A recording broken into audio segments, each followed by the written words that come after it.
First they ignore you, then they laugh at you, then they fight you, then you win. Any sufficiently advanced technology is indistinguishable from magic, and just like we do with magicians, we typically ignore them. But at some point, the absurdity of the new thing falls away as the absurdity of doing it the old way becomes obvious by comparison. If I had a choice, why would I use money whose buying power, at best, is cut in half every 10 years? Why would I use money which can be taken from me if my political ideals do not align with those in power? Why would I use money whose availability is determined by the whims of a dozen non-elected officials making decisions based on metrics they adjust to fit the narrative they want to disseminate? At a certain point, these questions stop becoming academic and start to become a matter of survival.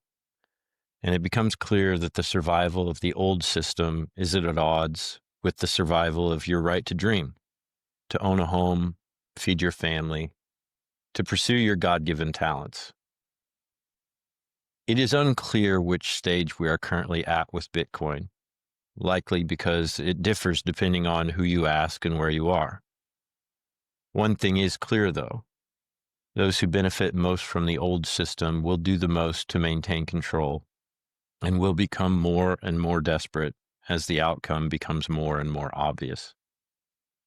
There is a war being waged across the globe. It is a battle for attention, an assault on liberty.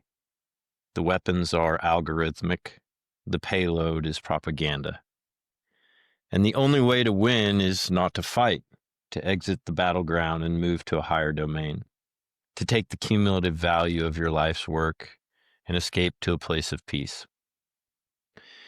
In that regard, today we discuss Chapter 8 of Natalie Smolinski's The Satoshi Papers. This article is by Avik Roy, and the title is Then They Fight You. Grant, tell me what you learned. We're going to learn together here. So thank you for that introduction, Lucas, to set the stakes. We have the stakes out there. We kind of know what they are. If you live in the United States today, if you live among mounting national debt, as we have for so many years, you know the stakes. But then they fight you. That's the title of today's essay. We're going to get a summary out so that we all have the facts and arguments on the table so we can discuss them from a place of knowledge rather than just kind of speculation. This essay by Avik Roy is a meditation on that phrase, then they fight you. Avik is the founder and president of the Foundation for Research on Equal Opportunity, director of the Texas Bitcoin Foundation, and then I could keep reading. One of those people whose kind of, backstory looks like just an incredible set of accomplishments and current story too. Follow him on Twitter, AVIK, I believe it is, at AVIK. Then they fight you. So Lucas read that whole phrase, first they ignore you, then they laugh at you, then they fight you, then you win. Avik knows that that's from Mahatma Gandhi, kind of disputed, but that's where it's the provenance of that phrase that we hear so often in the Bitcoin realm. This essay unpacks that, then they fight you. There are three potential ways Avik thinks that the U.S. government will respond to monetary collapse. So in this essay, he first kind of lays out where we're at, where we're going. And then once we get there in 2044, which is kind of the tipping point in this framework, what the U.S. government does to respond. Three ways: a restrictive scenario where the U.S. attempts to aggressively curtail economic liberties, a palsied scenario where there's kind of partisan paralysis that prevents the U.S. government from doing anything, either pro or con, either to kind of dam the destruction and flood of the U.S. Kind of monetary currency, the value of the dollar.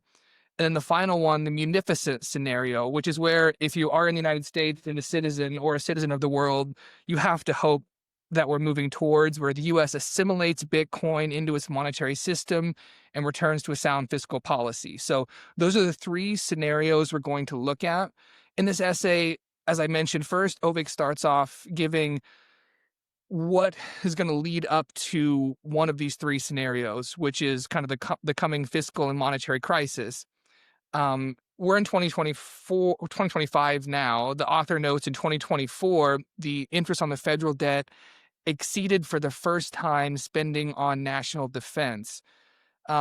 He has a bunch of other indications, projections, which you're very likely familiar with if you kind of follow the decline of the dollar in our present age. Um, for example, the CBO Congressional Budget Office optimistically predicts that debt will be 139% of GDP in 2044, I believe. Currently, it's 99%. With more realistic predictions, though, Ovik thinks we're going to get to 288%.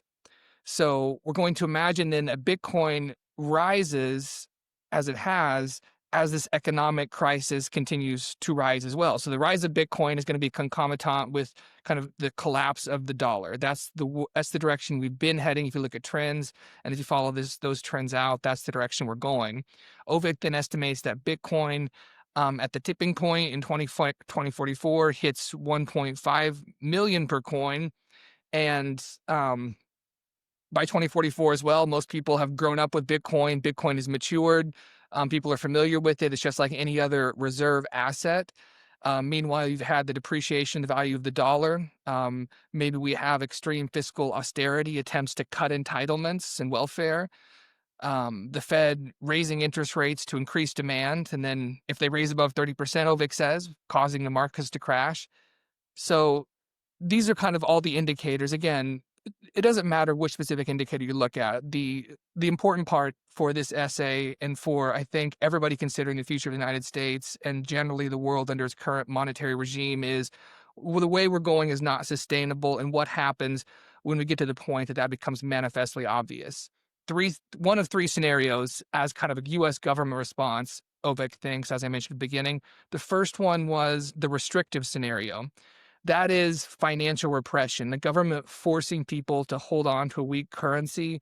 Very common throughout history. You look at this in Broken Money. Lynn Alden went into that. Just how common it is cannot be understated. Price controls, capital controls, confiscatory taxation, those are the norm when the currency begins to decline, not some aberration. Price controls. Ovik notes that the Roman Emperor Diocletian imposed caps on goods, and then he blamed the unprincipled and licentious person who thinks greed is a certain sort of obligation and ripping off the fortunes of all as kind of a reason to put caps on the price of goods and services. Nixon also put a cap on wages, or rather he froze wages and prices for 90 days, and he, just like Diocletian, blamed, in his case, money speculators, throwing the blame off anything other than the debased currency and the inflating, in Nixon's case, dollar when you try to go off the gold standard. So um, price controls, capital controls, that's when the government attempts to prevent the flight to a stronger ledger in the way that Alden framed it, from one currency to another or for a reserve asset. FDR did it with Executive Order 6102, prohibiting Americans from owning gold, bullion, gold certificates, and forcing a surrender of gold at a fixed exchange rate. Argentina's done that. China still does it in a very authoritarian way. And this was a really surprising part in the essay. One of those things I want to highlight because it's astounding. And it's also just such an indicator. The IMF in 2022, Ovik notes, a harbinger of things to come, the IMF revises its institutional view of capital controls. It was opposed to that, all right, because that's a sensible monetary perspective and just like the freedom and liberty perspective. But then in 2022, they changed their institutional view, saying that capital controls are appropriate for, quote, managing risk in a way that preserves macroeconomic and financial stability. In a restrictive scenario, then, we get to that tipping point where the US dollar is collapsing, Bitcoin is rising. The U.S. in a restrictive scenario, the U.S. imposes capital controls, maybe price controls, maybe confiscatory taxation, maybe at 1 million per Bitcoin, the point where there's more Bitcoin billionaires than fiat billionaires. They begin to impose hefty capital gains tax on Bitcoin. As another harbinger, Ovik notes that Janet Yellen, the Treasury Secretary under Biden, I did not know this either, had floated the idea of an 80% tax on crypto gains. And then, of course, Warren had also floated an even more incredible idea of taxing unrealized capital gains, just unprecedented, most likely unconstitutional. Um, so in this restrictive scenario, there's all these possible price controls, capital controls, confiscatory taxation, ways that the US government can, out of enmity, resentment, or just the felt need to redistribute Bitcoin wealth, and try to bolster the dollar, can engage in all these forms of financial repression. Ovik also notes, if you think that this is just a left-wing thing, he mentions the U.S. Patriot Act passed by the Bush administration in relation to the war on terror, but also increasing AML, anti-money laundering, and KYC, know your customer requirements, things that now can easily be kind of weaponized or just used in a restrictive scenario. Um, in the restrictive scenario, then we see the end of America's exorbitant privilege. This is a common phrase that's been used to denote the U.S.'s ability to loan money in a currency that it can print, essentially, so that it can pay off its loans by just printing more. When that ends, so much of the U.S.'s monetary, not just privilege, but monetary power and then military power also goes with it. Um, in that scenario, if the exorbitant privilege ends, then US's sphere of influence declines. The world becomes a multipolar world. Maybe Ovik notes, maybe we have more conflict in that scenario. Maybe BTC refugees, in fact, can flee and do flee to places like El Salvador, Singapore, capital as well. So that's the restrictive scenario. The decline of the US, the imposition of financial oppression, um, a scenario that we really don't want to occur, I would think. The next one's the palsied scenario. This is kind of the middle ground to where we're going. The palsied scenario. This is kind of US is unable to act against Bitcoin, not kind of out of a lack of will, but because maybe a lack of concerted will. There's partisan divide. Action on legislation it's already very difficult to get anything through Congress. And in the palsied scenario, that kind of continues. Restrictive measures like a CBDC are not able to be passed. Although, again, the palsied scenario is kind of a middle ground. It's also not, we couldn't, that sort of partisan paralysis doesn't necessarily freeze up the regulatory apparatus. So you have, um, for example, like ETFs, all the money, all of the Bitcoin locked into there is a regulatory target. Centralized exchanges also subject to federal regulators more so than needing Congress to pass new legislation. So in the palsied scenario, there's not the decisive financial repression you see in the restrictive scenario, but it's also not great. Bitcoiners and Bitcoin capital may not flee, but they're going to be caught up in the paralysis and the caught up also in just the general decline of the U.S. economic situation. In this scenario, it's not completely hopeless. The Bitcoiners are in a position to help. They've held on to an asset that may be hope for the future. The third scenario is the munificent scenario. So this is best case. This is where, of course, we hope we're going and where Ovik thinks we should dedicate our resources to ensure we are going. The U.S. and the munificent scenario, the U.S. responds to this 2024 rise in Bitcoin, collapse of the dollar, by staying ahead of events. Maybe there's a Bukele Malay type character who's elected in the United States, a dynamic pro-Bitcoin candidate who reduces U.S. debt burden, does something like peg the dollar to Bitcoin. Ovik floats the idea of 67 sats to a dollar, which is 1.5 million a coin. Maybe this dynamic candidate cuts entitlements in a way that does not hurt people through things like means testing and encouraging innovation and competition among providers.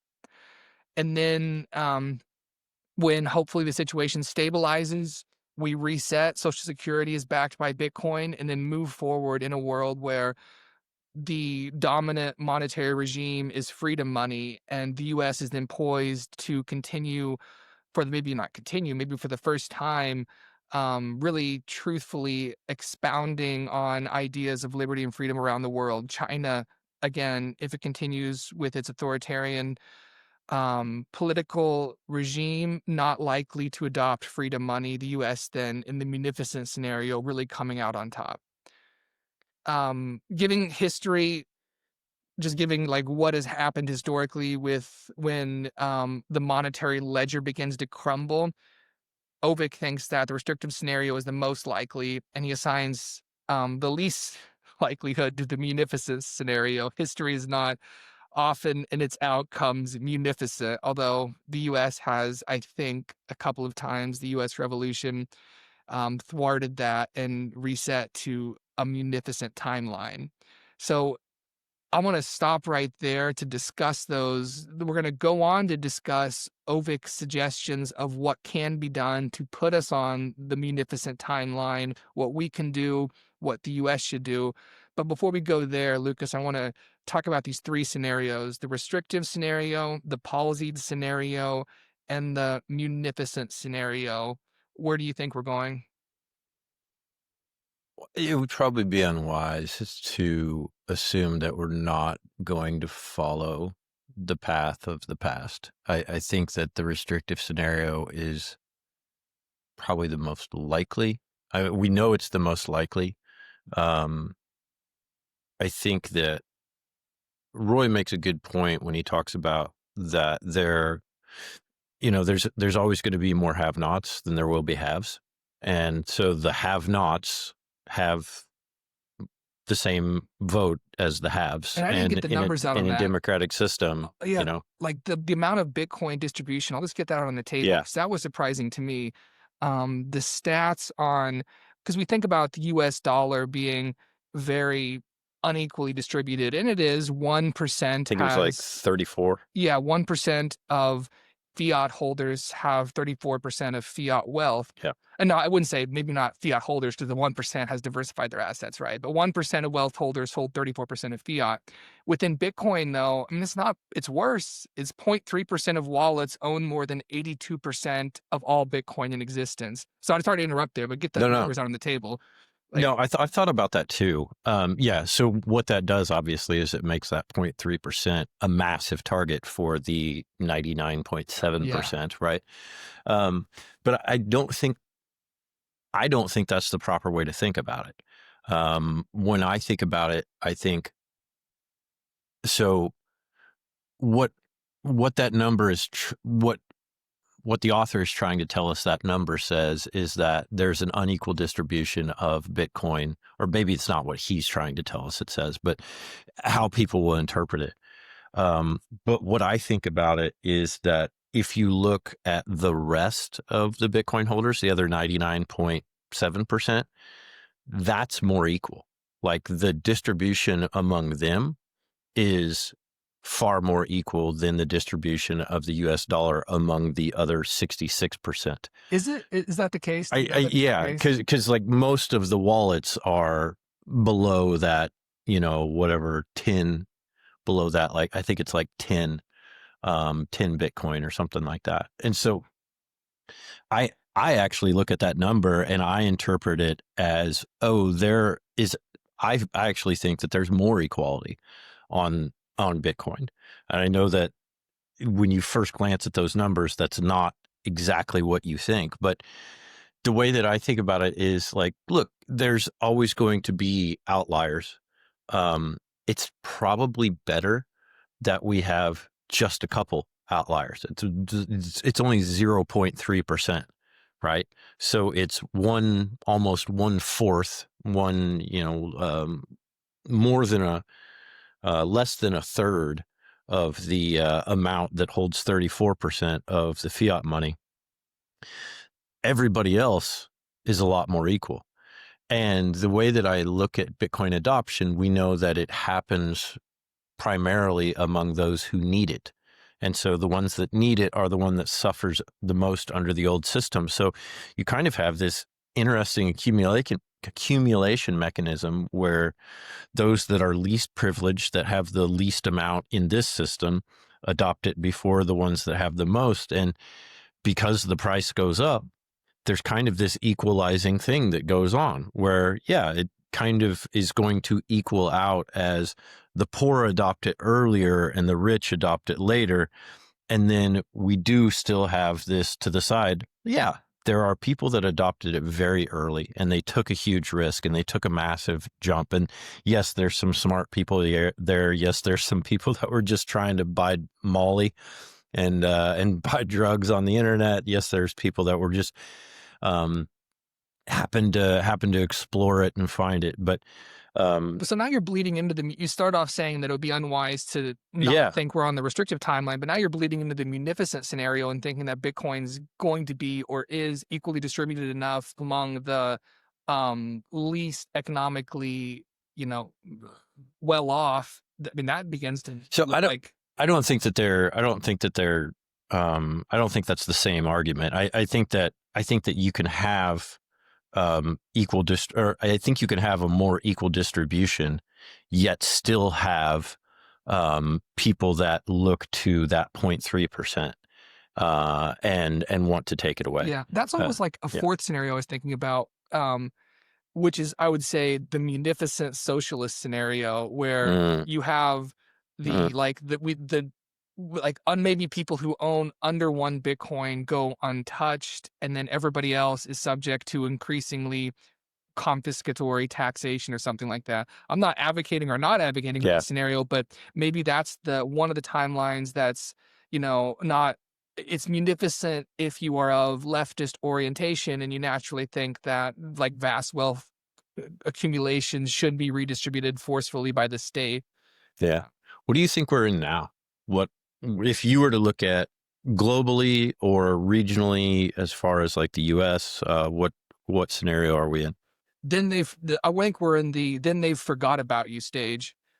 So they laugh at you. What is this? They ignore you, then they laugh at you, then they momentarily forget about you when there's not price action. And then Where it the just price starts to action grind jumps away. up, then they begin to fight you again. Yeah. So I think we're in that like kind of Bitcoin's out of the news stage, which is like part of the then they fight you as maybe a series of skirmishes leading up to battles, Do you right? think And it's so intentional? I think it's intentional. I no, I don't. Like intentional by who? Like the world is 8 billion intentional actors. Intentional by who? I think that there is a concerted effort right now to depress the price of Bitcoin through Concerted by whom? by capital accumulators, primarily in the U.S. government, whose goal. I know that this starts to get complex, but we saw the precedent for it with Intel, where the United States government basically forced their way into Yeah. owning a significant percentage of this company. And so you are, we have a precedent now for nationalization, like outright nationalization, not the quiet nationalization like we had with the banking industry, but Hmm. and the automobile industry, but outright public nationalization of individual companies. And so you think about, so we've got like massive accumulation going on through like BlackRock and through Strategy and other companies, that there's now a precedent for the United States government to step in and say, hey, we own 10% of you now.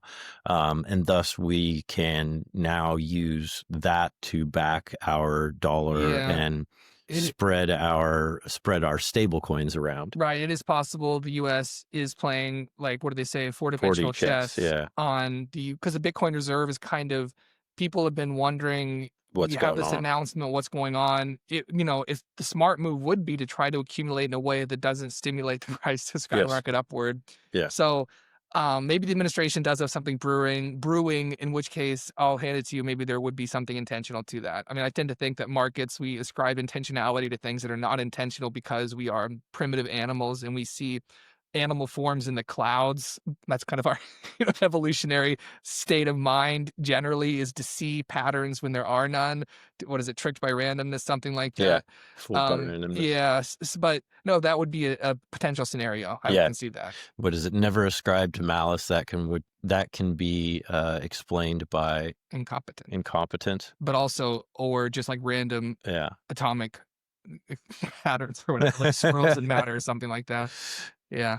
But the reason I say that is because I remember watching Howard Lutnick on Pompliano's show like 8 months, no shit, Oh yeah. a year That was ago, before the election, I believe. before the election, right? and literally lay this all out. Like, oh yeah, this is what we're going to do. Like, we're going to accumulate, we're going to nationalize. I think that the United States has a right to have bonds, or have ownership in these companies. You said all that? And Yeah. I listened. Yeah, I don't remember that. warrants. Yeah, is the word. Interesting. I had to learn what warrants were, because he kept saying it and I had no idea. What are warrants? Yeah, I mean, he literally, Lutnick basically spelled out all of this. Yeah. And so, yeah, I think I don't know what the opposite of don't ascribe to malice, what you can blame on incompetence, but it's like, don't ascribe to chance what you can explain by brilliance, or by just somebody literally telling you their plans on a podcast. That's been the pattern, right? Like, the people have been surprised when in the Trump administration they've done things that they promised to do, which maybe is surprising for politicians when things happen that they plan. Yeah. But I don't know where that places us though on the restrictive, palsied, or munificent timeline.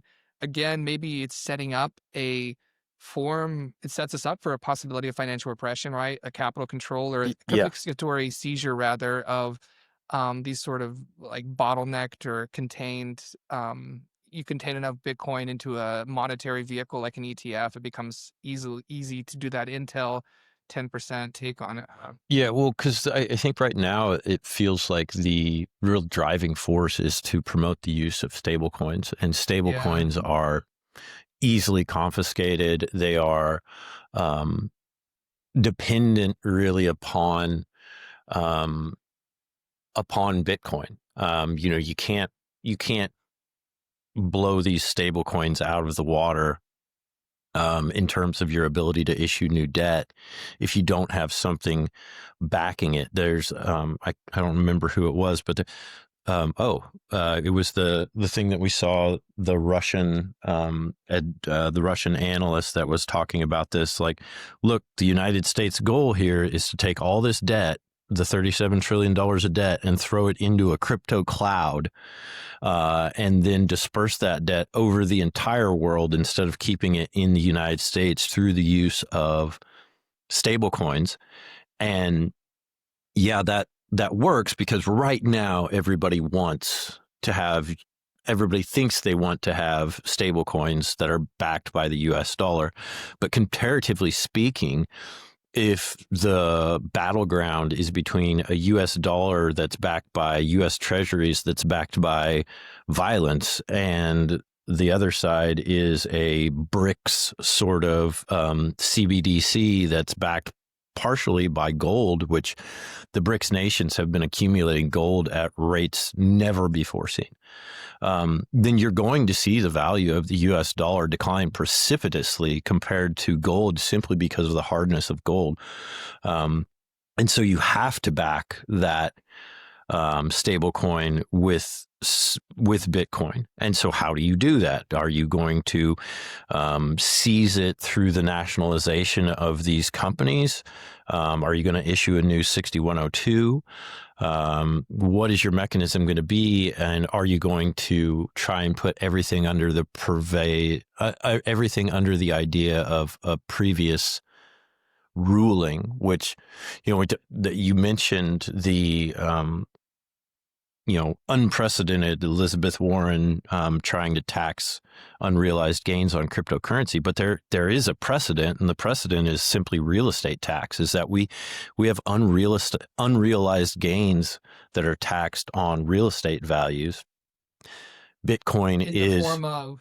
So when you every year your house is assessed, like the value of your house is assessed, and you pay taxes based on the assessed value. So it's a type of right? Unrealized. So these are that's an unrealized gain, right? You could say that. Yeah. I mean, there's no other way to say it. Like, that's exactly what that is that you buy a house for $100,000, and 5 years later you're getting taxed on $400,000, right? And so you end up rebuying that house multiple times over the time that you own it. And Saylor does a good job of explaining this, like the amount that it costs to own a house over time, because of the inflationary nature of assets that are harder than money that people flee to. If you can tax that without like it's just sitting there. You didn't sell the house, you didn't realize a gain, but you're being taxed on it literally every single year. We do have a precedent for that. And so Yeah. that puts us in to go back to the original question that we're kind of posing each other.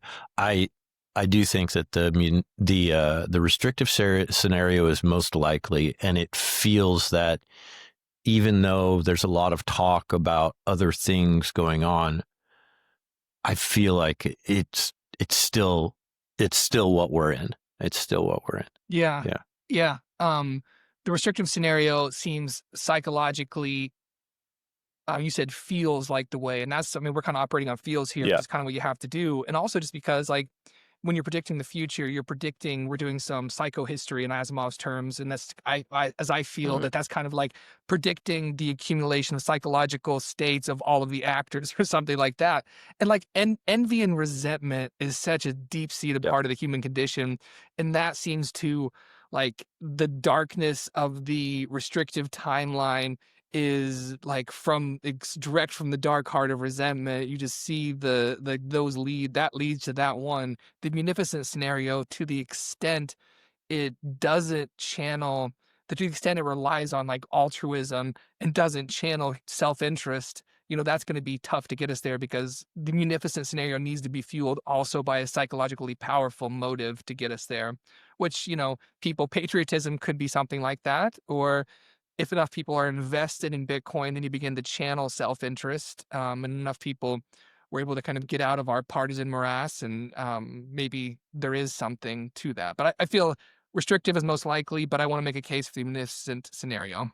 Yeah. Yeah. Please do. So is patriotism advantageous for the munificent scenario, or is it also what we will call upon in order to maintain a restrictive scenario? Yeah. And is patriotism, as we've seen, is kind of a weaponizable Yeah. sentiment with like the Patriot Act. That's one of the right-wing forms, mentioned as a right-wing form of the restrictive scenario. And so that Yeah. occurs when you have an attack on the US, you have some, it wasn't a false flag event, but you could in the future see How do you know false, that? right, we won't go down that rabbit hole today.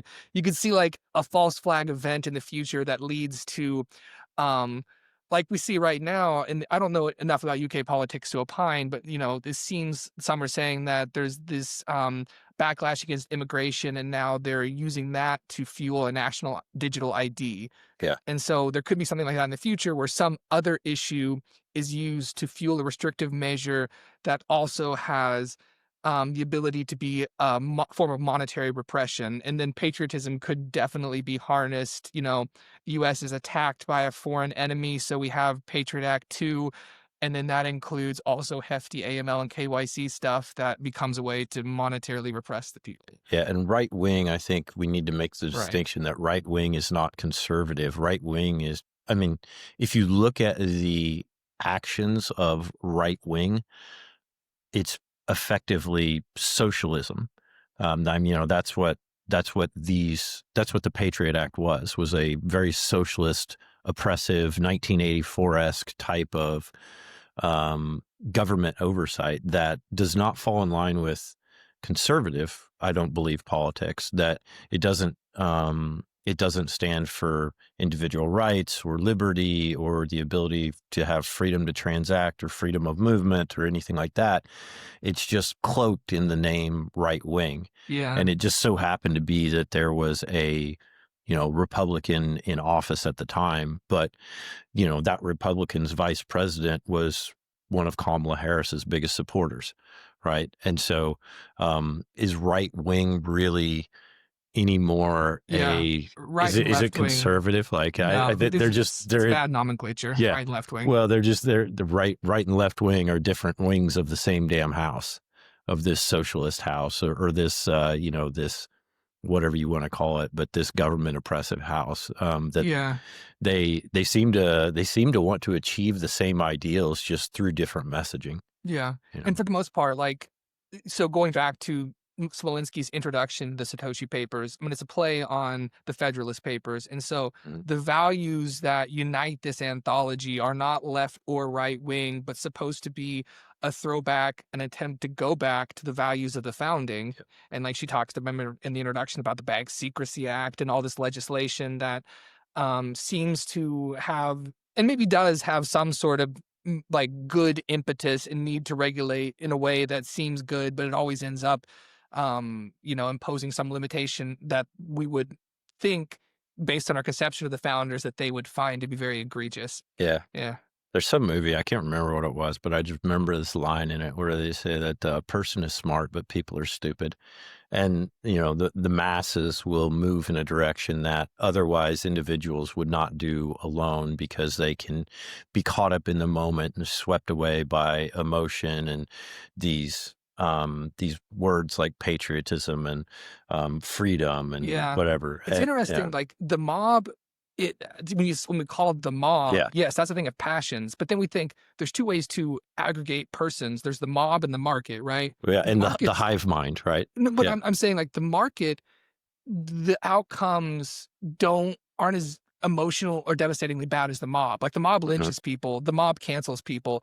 The market, people then begin to how to put the money where their mouth is, Yep. and so they become, like, less likely to, try to replace objectivity with emotion because they're thinking of their own futures and their families and their Mhm. well-being in a way that when you're part of the mob, you momentarily forget that and then act out, the Gerardian satanic impulse or whatever of trying to scapegoat somebody. So Yeah. yeah, Yeah, you get caught up in the moment, you yeah, do. but the skin in the game of being in the market reveals your true preferences, and it reveals your true intentions. We hope so. We hope So, so. yeah, we And hope I'm so. not to what's the opposite of eulogize? There's the when you say I don't something know. good. God, it's it's a word for it. As opposed to, like, when somebody dies, you No, have a no, oh no, eulogy, no. this is like when somebody's born? Right. There's some word for when you say a bunch of good things about something. There's probably a lot of words for that. And anyways, not to do that about the markets. Markets can also probably have bad outcomes. The palsied scenario. So restrictive, munificent. I mean, there's a good case for the palsied scenario too, Huge, yeah, because like we see partisan like deadlock. That's the nature of the game in Congress. That's why we have like the executive Trump doing all these things through executive orders, yep. right? Because you're not going to count on Congress to pass anything. So what do you think about the palsied scenario? So that's the one, if I was when you ask me, like, what's the most likely, I think it's the restrictive, but when I look at the environment that I see right now, the palsied scenario is the one that if you try to consider everything, you're like, well, there's there's a lot of advancement going on in certain states that is moving Bitcoin in one direction. There's also a very entrenched and incredibly well capitalized opposition that is doing what they can to halt that. Yeah. Um, so the palsied scenario is kind of the one that the lived experience kind of gives you Hmm. with obviously we have a democracy that is created for the purpose of not moving quickly, for the purpose of Checks and checks balances. and balances, Yeah. right? And so we live in a system that is literally designed for that palsied scenario, that we would rather do nothing than do something wrong, or do something right, Yeah. possibly. So yeah, I think the palsied scenario is incredibly feasible, and it's the system is designed for the palsied scenario, I guess is Yeah. what I would say. Yeah. Yeah.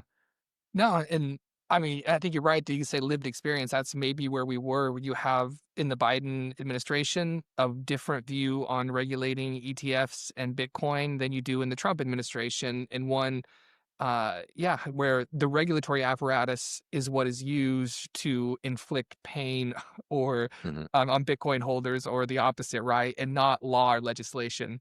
And so that's the palsy scenario. We just kind of stumbled forward with palsy, unable to act, and the dollar gets weaker and weaker. Bitcoin does gain in value.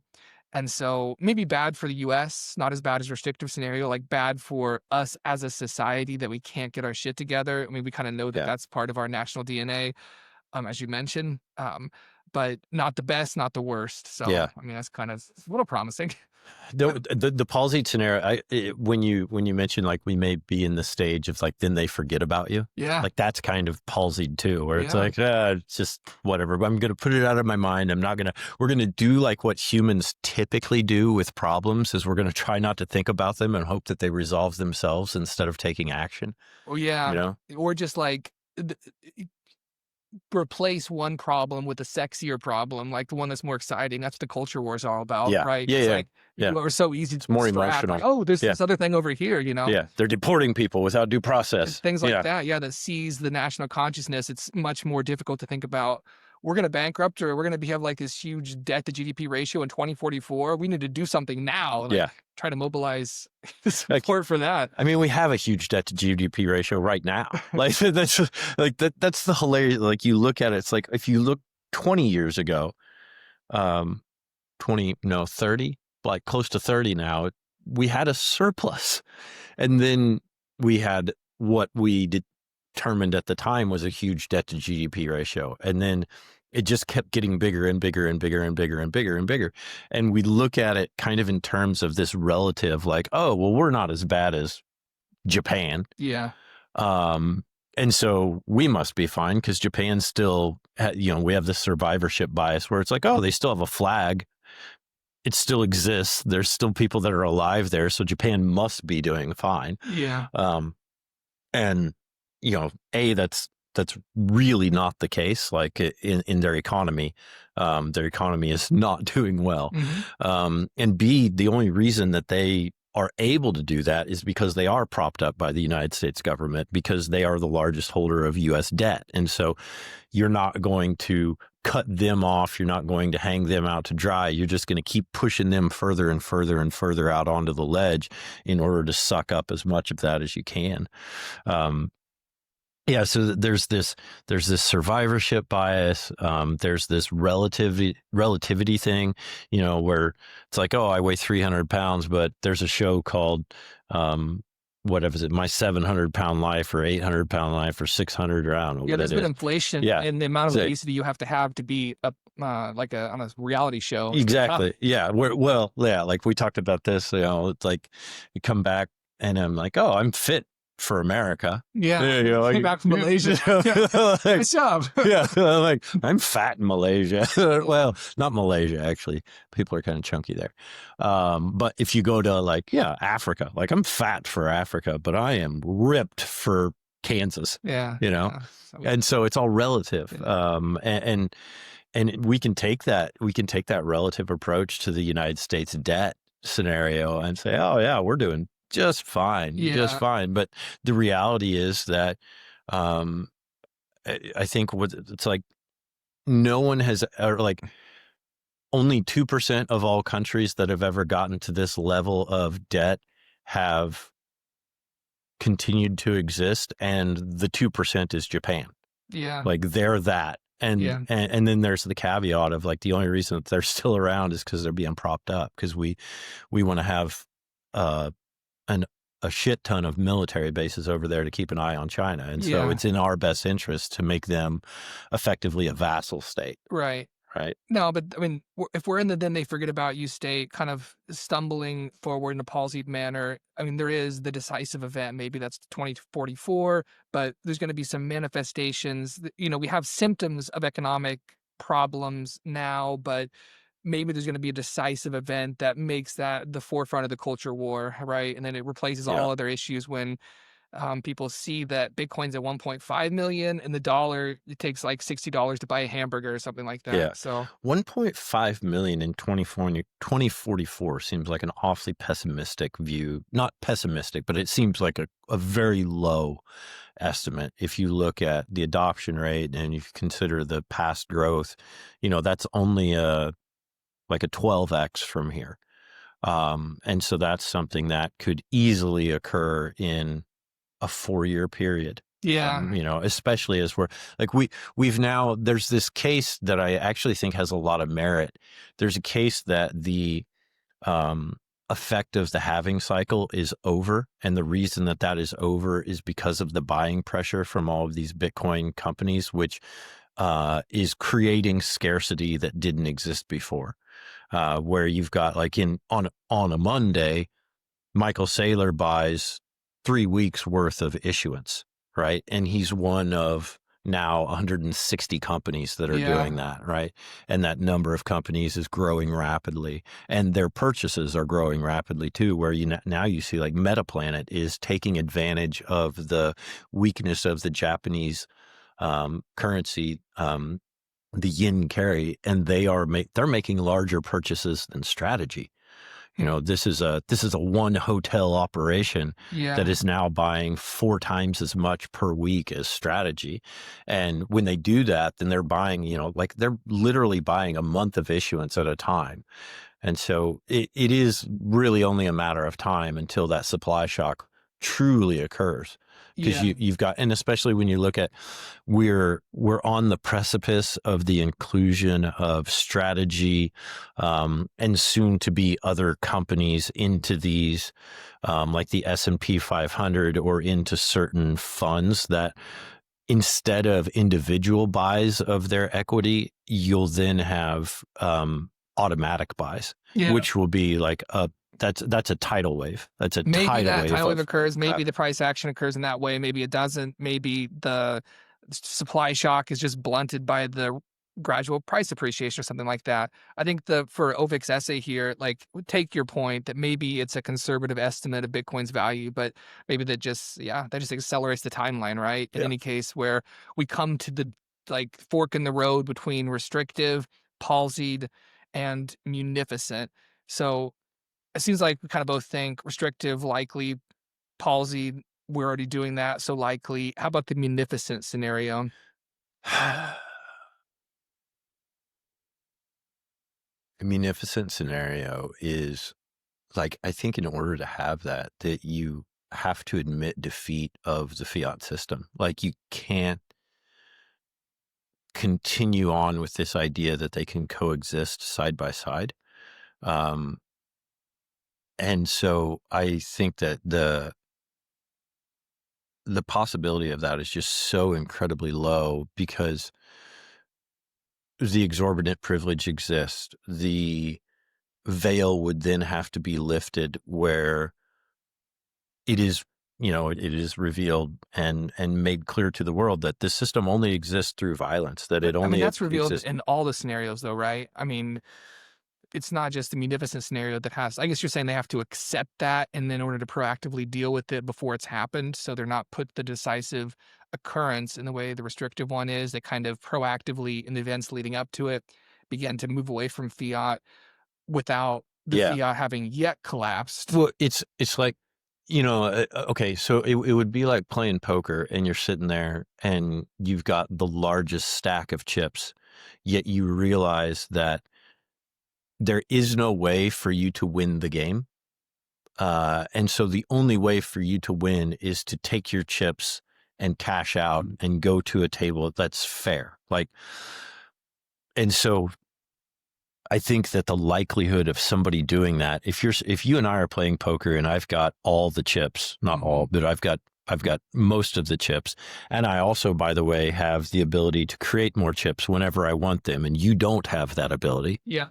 It's really hard to convince me to leave that game, because right now I have all the advantages, and No, the I elites are can gonna wanna preserve continue the to system play. as it is. Yeah, I can Those continue to play. entrenched interests, and so the munificent scenario, I mean, we'll talk about we can move on to that right now, but, like, what Ovik thinks is gonna be necessary to help us move toward the munificent scenario, and, yeah, entrenched interests are Mhm. something that militate towards not having a munificent outcome. I hope for it, though, and I just wanna say, I made the case earlier that resentment is such a strong driver that psychologically it seems like the restrictive scenario is where human nature takes us, but I don't know. You feel the vibe right now after Charlie Kirk's assassination, right? Maybe you feel on whatever side of the vibe you're on, but on the positive side of that vibe, there is like a feeling that something can be done to change things, a feeling that we can build. I don't know. I feel like there's a building positivity or Yeah. optimism despite the terrible event that occurred, or because of it, of course, in a way that people want to move forward in a way that's more positive, and there's like a national optimism potentially that can come out of that if it's channeled in the right direction, I hope. I think the public sentiment right now is this collective realization as more and more people are exposed. And I think you and I are both in this category where we weren't like fervent Charlie Kirk supporters or followers of his content, but now as a result of his assassination, his murder, we're seeing more and more of it.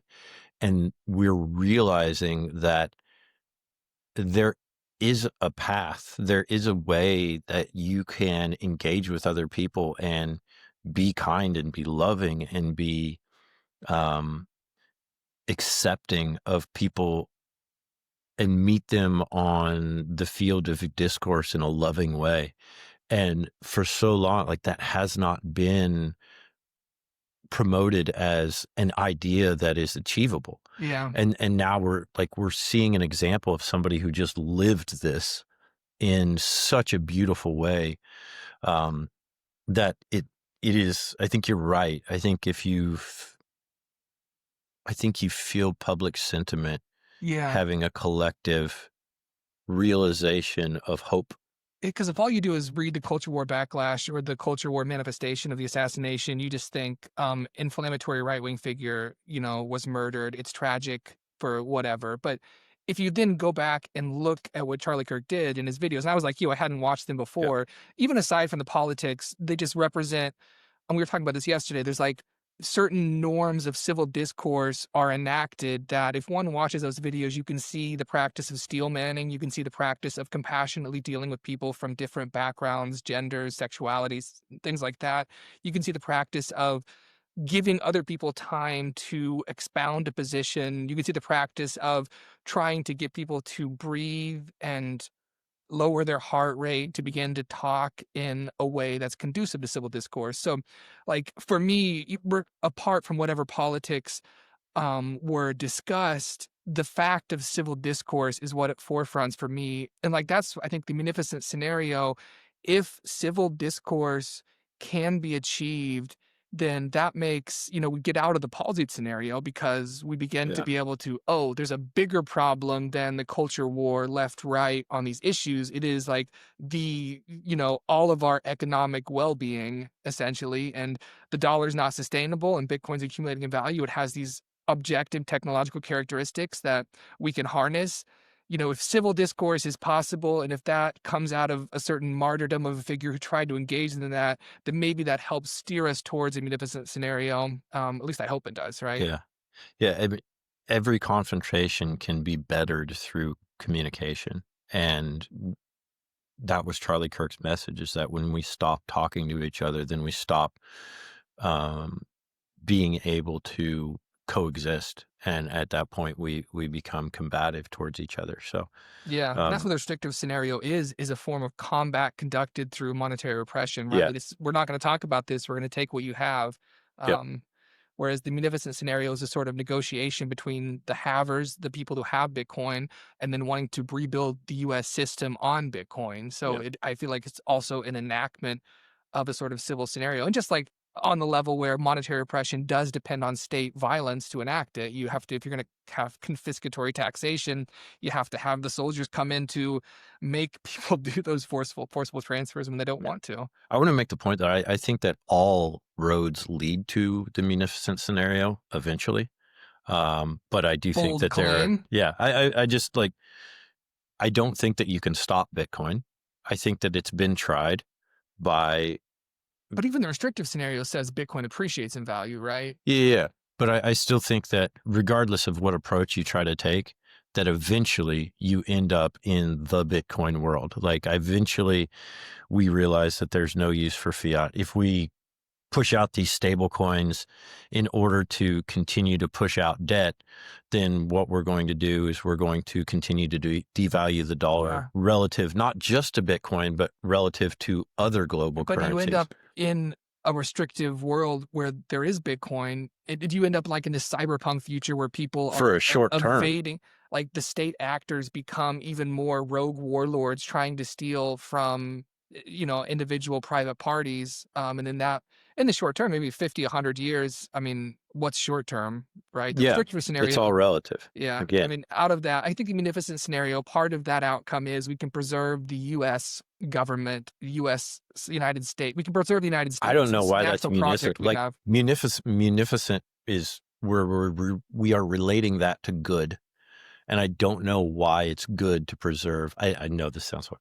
I don't know why it's good to preserve the United States Spoken like a government. true network society person. I had a note. I wanted to bring that up with you. I mean, I forget what exactly was in relation to, but yeah, the munificent scenario says, I think implicitly there is something worth preserving. And again, that's the whole, Yeah, the Satoshi Papers yeah. is, a reference to the Federalist Papers that the U.S. project is something worth preserving.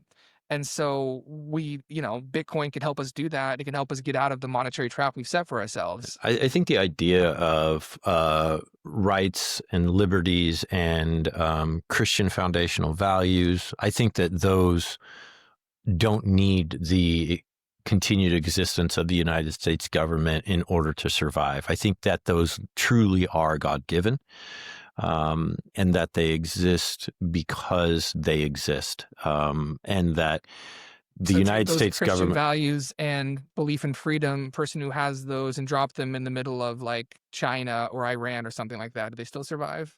That Well, person? I don't think that again, like I don't think that the Chinese system survives. I don't think that the Chinese system survives in a world of Bitcoin, and I think that we have an analog to that. I think that we have a lesson from history that also comes from China, when they failed to adopt gold as the world reserve currency and instead kept on silver and lost so much buying power versus the world that they entered a century-long period of what they call, I think, the 100 years of tears or the 100 years of shame. And I think that they're going to do that again. Like if they are going to ignore Bitcoin, the relative appreciation of gold versus silver during that period back then was, yeah, I don't know, it was like 8% a year or something like that. If you think about Bitcoin, where it's appreciating compared to these other assets at 40 or 50% a year more, then I think that you're just going to end up in a scenario that's even more like you can't run that Chinese system if you don't have power, and if you don't have Bitcoin to power the system, you can't run it. Like you can't run it on debt. So I just don't think that.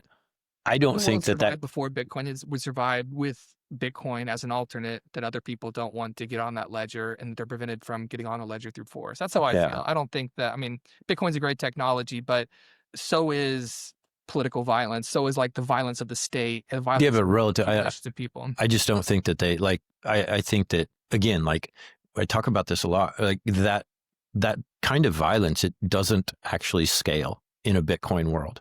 It doesn't scale. If you have people who self custody, yeah, I can I mean, it imprison scales with you, and AI surveillance, right? It scales with, there's other technologies that are also scaling as Bitcoin decentralizes. There's centralizing tech that the world, there's potential futures that are terrifying.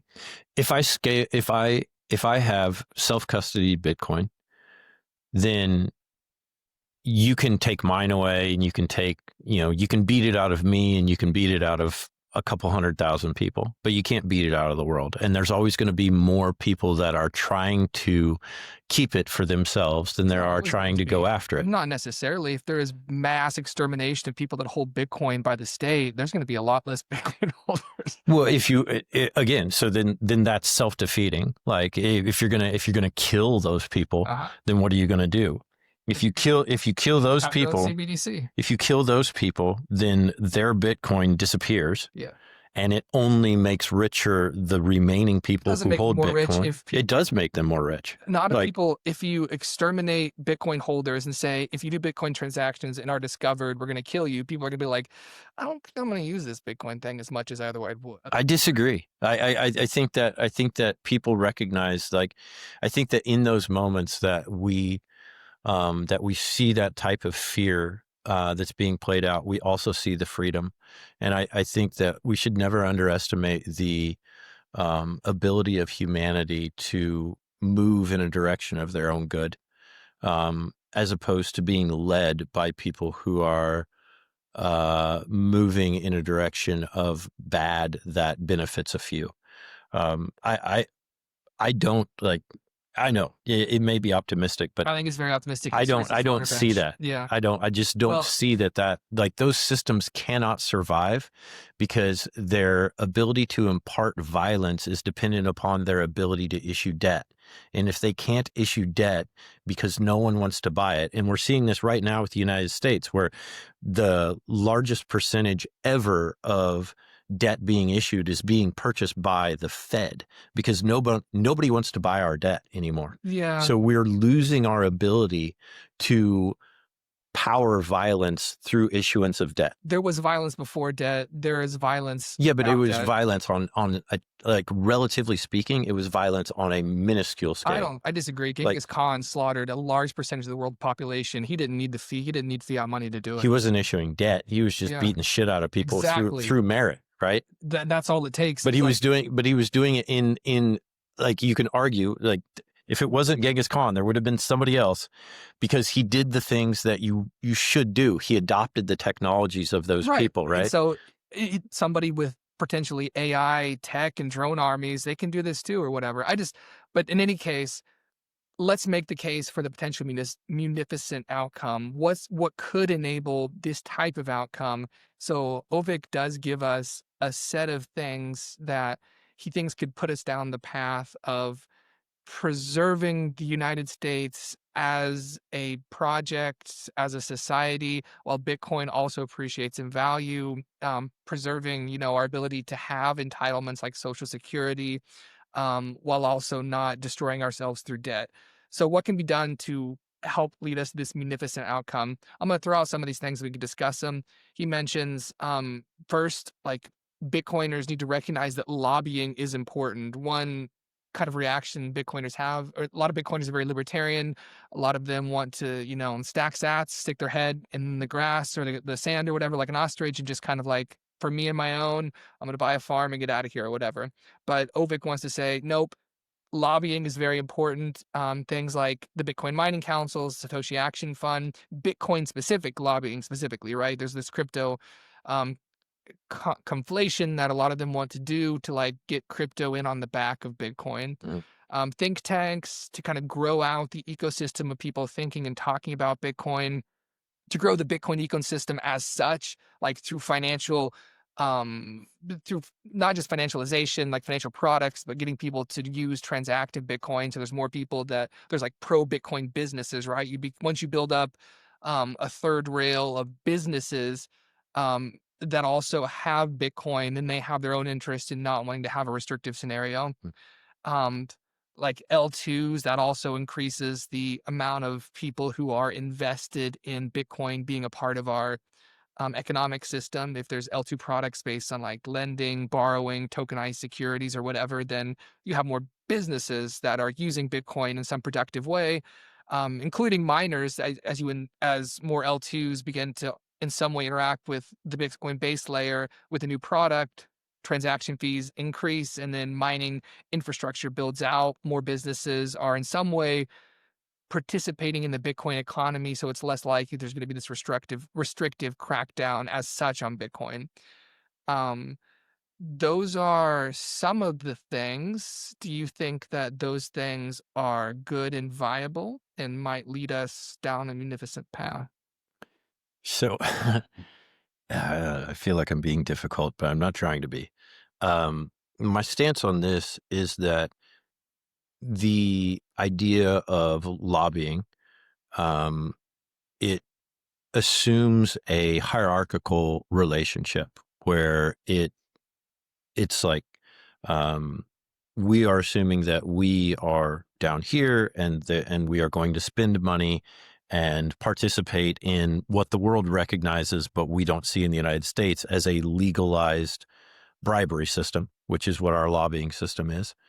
That we're going to participate in that system and come at it from a level of, we're down here, we know you're up here, and we're going to give you money and ask for scraps and ask for compromise. And my position on that is that, and this is, by the way, this is Balaji's position too, which is you have voice, exit, and loyalty. Where you can be loyal to the system, you can fall in line and be steamrolled by it. You can voice in the system, and you can try and lobby and fight for your interests, or you can pick up your chips and you can leave the game and you can go to a table that's a fair game. Yeah, you can go to and you Malaysia can if you want. and you can wait for those other people to follow you. And you don't have to go to Malaysia to do that. All you have to do is buy Bitcoin. And so the most effective form of lobbying is people exiting the system, because then it leaves this gap where you can't, like it continually decreases the size of that vacuum and that echo chamber of people that are making these rules. That increases the size of the echo chamber. If you have one side cease lobbying and go off to play with their Bitcoins in a corner, then you have one people talking to the legislators. No, because more and more people leave. Like, more and more people leave. If only one demographic leaves, the Bitcoin demographic, then the anti-Bitcoin demographic is it doesn't grow. seeded. It doesn't grow. Nobody's selling Bitcoin and joining the fiat system. It's only moving in one direction. But again, regardless, if those are the only people lobbying and talking to legislators and getting legislation passed, then even if it's shrinking, they're still the ones that control the laws, control the monopoly of violence, and we don't want that. If you want Bitcoin to have like friendly regulation, if you want to not have to die on your farm because a drone army is coming to take its 90% unrealized gain on your crypto, then you want to talk to the legislators, right? I don't. You don't have to be a lobbyist. Recognize the importance of lobbyists without Lucas having to be a lobbyist. I mean, like that's one of the, like, living outside the United States system, it becomes so clear that we have a legalized bribery system that benefits and reinforces the elite system to stay in place. But it's good that we have a legalized bribery system, because if you don't, you have an unregulated, illegal system that is just based on bribes and corruption. It's based on merit. I mean, so if you think that all these based on power, in what sense? New generation cartels got more power than the old one, and so if you they want to live in a take over. cartel-controlled society, by all means, that's a libertarian paradigm. We live in a cartel-controlled society. A government is a cartel that has legal violence. Right, and they're the same thing. They just wear suits. Go to Mexico and live in Michoacan with like the cartel Jalisco Nueva Generación, right? Try to negotiate with them, try to lobby them, try to go to them and try to get some of their policies changed. Yeah. Like, that's not going to work out. So, I mean, yes, the government is a monopoly on violence, because throughout history you've discovered that just allowing violence to be controlled by private parties has not been good. Is democracy perfect? No. Is the nation state perfect? Nothing is, right? And so, I mean, you can, if you want, stack sats privately. You can, if you want, leave the United States. Exit is always an option. But I disagree with Balaji that exit is the answer. I mean, it's good to have, one needs to preserve always the option of exit, but it takes some combination of voice and loyalty to win. Like, loyalty is the first principle of any sort of like victory in politics or society. One needs to be loyal to something bigger than themselves, bigger than Bitcoin even. And that's something that, we need to really preserve and not think that. I just think that a lot of I used to be a libertarian. I have libertarian impulses, but to the extent that libertarianism tries to get us to a cartel controlled society by saying that government is functionally equivalent to that, I vastly disagree. What is bigger than Bitcoin? Are you saying that the U.S. government is bigger than Bitcoin? No, I'm saying things like belief in Bitcoin is one technological protocol that could fail or succeed. The principles that one has that lead them to Bitcoin are more important than Bitcoin, like belief in freedom, belief in certain forms of freedom to exchange with others. Family is more important than Bitcoin. Religion is more important than Bitcoin. So these like foundational birthright type of God-given values or God-given rights or something Many like that, things. liberties. Culture is more Yeah, important than Bitcoin. Like society yeah, is more important than Bitcoin. yeah, I would if there was like if there was a future where there was no Bitcoin, but there was like still functioning society, or a future where you have your Bitcoin but the world is a wreck and nuclear bombs have gone off or whatever. To put a stark yeah. contrast, I think there's many more important things than Bitcoin for sure. Well, I didn't say more important. I said more powerful. There's many more powerful things for sure too. Yeah. It depends how you define powerful. But the munificent road though doesn't, I don't think, depend on like acknowledging that one way or the other Bitcoin is the most powerful thing. It just kind of acknowledges that for whatever reason, Bitcoin is monetizing for many reasons, and it's monetizing as a scarce asset for all the reasons that it has, people's ability to self custody, to transact peer to peer, and all these reasons. And so, how can we integrate that into society in a way that the restrictive outcome is unpalatable to most people? Because, like, businesses are Hmm. now pro Bitcoin. A lot of individuals are holders of Bitcoin or interact with it daily in some way they might not even realize because it's so woven into the financial system that the thought of regulating it becomes like a too big to fail, turn the Yeah. bank's argument back on themselves, right? Yeah, I guess I just think of this as like, so my approach on social media, I remember in like 2017 or 18, I realized that because I used to be one of those guys that would go back and forth with people and like promote, oh, I'm going to put my ideas and you're going to hear your ideas. And it would be over everything from politics to football. And it was absurd. And I got riled up and Riled it up. That's was, what they yeah. do on social media. Yeah. And then I realized I was like, okay, so there's three options I have here. And one is like I can agree with them and I can give them my like and my retweet and my repost and I can say this and we can be on the side and I can signal that I'm with them. Two is that I can fight them and that I can engage and turn it into this, like, where on your Facebook wall there's 37 comments of you and one moron going back and forth. And the third is that I can just that was on KU football, by the way. Well, the you and one moron framework is pretty generous. Two-part So yeah, discussion. that's two morons. Two morons on social media. If you're debating with a moron, that's a mirror right there. So And the third is that I can just like go outside. yes, there's the And non-moronic so that option. I think like that's what I'm saying. Like I think that I frame it in that type of way where to me the munificent scenario is a redefining of the capacity of the United States government, where they return to the idea of what is a government actually supposed to do. And I think it's there to defend property rights and it's there to defend borders. And beyond that, I don't think that it really has a whole lot of true.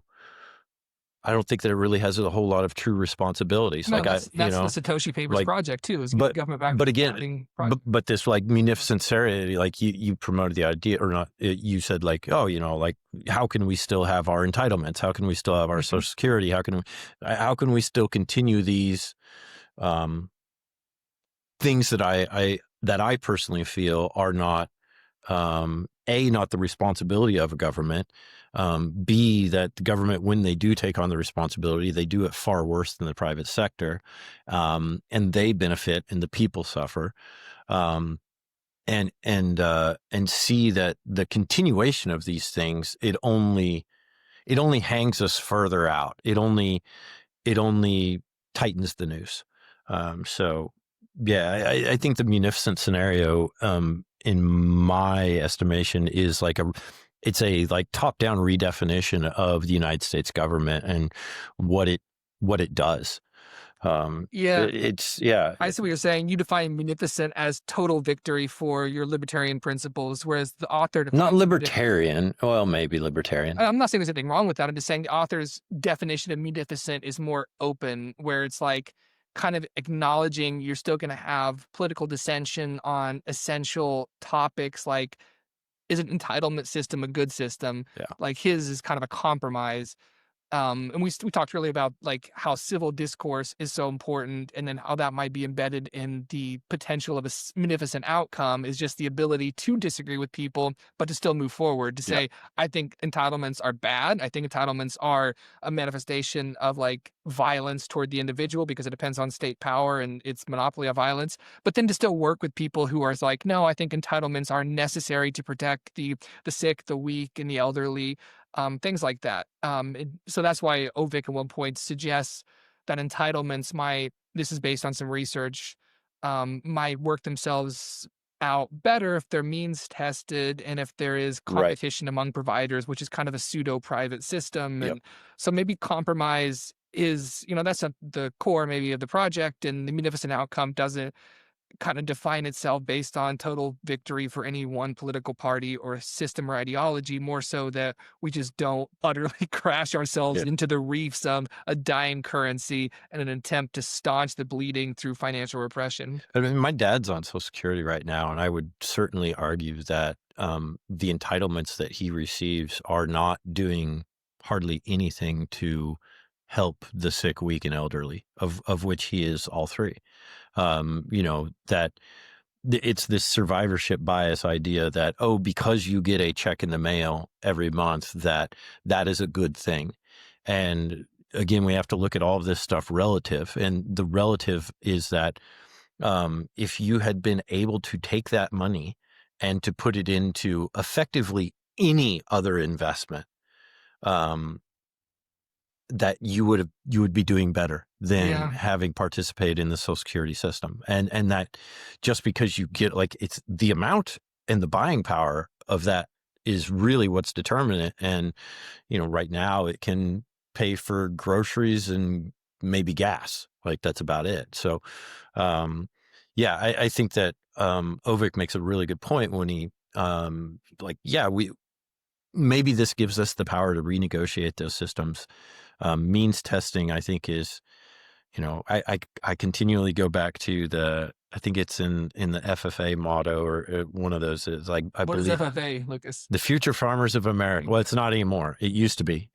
Now it's just, they just call it FFA. They literally took out what the acronym stands for, but it used to be. But in the creed or the motto, it's, I believe in less need for charity and more of it when needed. And so institutionalizing and regulating and enforcing what is in one way seen as a charitable donation. I think that the manifestation of that into the real world is that we end up, the people that it's intended to benefit are the ones who end up suffering the most. And so the means testing is, I think it's a great way. Means testing, where it's like, hey, if you're rich, you probably don't need to get a Social Security check. But if you're poor, maybe the rich people can help you out. I do kind of like that. Bam! All right, we've cured you of libertarianism Jeez. once and for all. So we got you. The munificent outcome is assured. I said maybe. I So didn't say that you go to prison if you don't do it. if you can get I said that you can be encouraged. If you can get a libertarian to maybe, I define that as total victory. Because if you can get the ideologically pure and unsullied to sully themselves with a bit of the real world, it's a beautiful thing. So I wanted to know one other thing too. Pro Bitcoin businesses, what can we do like day to day to make this an outcome? There's a very small thing that all of us can do. Our mutual friend Chris Winsky does this, and anybody can do it. Next time you're at any business, just the first thing you say when it comes time to pay is just say, oh, can I pay in Bitcoin? Yep. And they say yes or no, and fine. So maybe they say no, but then they're curious. Maybe it leads to a conversation. And so if everybody asks that question, it's a simple question. It requires no effort. It's except for like, you got to put yourself out there a little bit because you kind of like got to say maybe a weird thing in a social encounter. And so it's difficult. It's a little bit of friction, but it's something we can all walk out here and do today. You get a haircut. Can I pay in Bitcoin? Something like that. So this is back to the Charlie Kirk thing, like the power of public discourse. Like, yeah. all we're trying to do is have a conversation. And that it turns out that when you have that conversation, that is more powerful than anything else that you could do. And yeah, it's very simple. It's very easy. It takes nothing away. You want to do it. I'd rather pay in Bitcoin than I would in fiat. Yeah. It's easier. Yeah. Now that I know how to use that system, I realize that it's 10 times, it's the difference between learning how to ride a horse and riding a bicycle. One of them's a lot easier. The bicycle's not going to kick you. It's not going to have a bad attitude. It's not going to break. Like once you get on it and you ride it, you literally never forget how to do it again. So Yeah. yeah, you can just ask. That's great. The other thing I was going to say is that Ivan Makedonsky, Mhm. like you can do what he does, which is like, I'm just going to go and I'm going to take your phone and I'm going to set it up for you. And here you go. And now you can do it. No, and help Um, people. And I think that's what Chris does too. Is like yep. so say the conversation leads to no, but I'd like to. If you educate yourself enough to where you could help somebody set up some sort of rudimentary wallet, Yep. and then yeah, you can pay on the spot. And so maybe that's the next thing Bitcoiners need to self-educate in how to have the easiest way to help another party set up and transact on the spot. Like, Yep. how can you do that? And so just have that. What would your choice be if you were going to set me up I'm right now? dumb. I couldn't do it. That's why I'm a failure as a person and a Bitcoiner. So when I say educate, when I say we, I'm always saying I. Like we need to do something. Yeah, It's yeah. really You're just just like, me trying to this is diffuse like my my blog, right? It's responsibility. like letters I write to myself. Like I'm not, I'm not writing a Substack post in order to educate other people. I'm merely doing it in order to try and beat into my own Yeah. stupid brain these lessons that I want to know. Yeah. I'd use Strike. That's the one I use right now. Strike or Swan. Swan's really good. And it's good Um, so you can like literally take somebody else's cell phone in 2 or 3 steps, have it on their phone in a non-invasive way, something that they can then control easy yeah. enough, and then hand it back to them. And this is where I'll abandon some of my libertarian principles, and I'll say that it's actually really good that we have these platforms, Strike and Swan, and because they make. I know that it's a hot wallet. I know that it's not self custody, but it makes it easy for somebody to engage in that process and not lose it instantly. Like the really I can't remember what the comedian is. Some comedian was famously gifted 1,000 Bitcoin by Max Kaiser and then lost it, right? And so he would be enormously wealthy now. But if somebody set you up on Strike and you had $1,000 in there, or on Swan, because they are these exchanges, even if you lose your password, you're going to have access to Yeah, be able to get back right. to it. And so that is a vote. I'm trying to put myself out. I'm trying to move towards the center.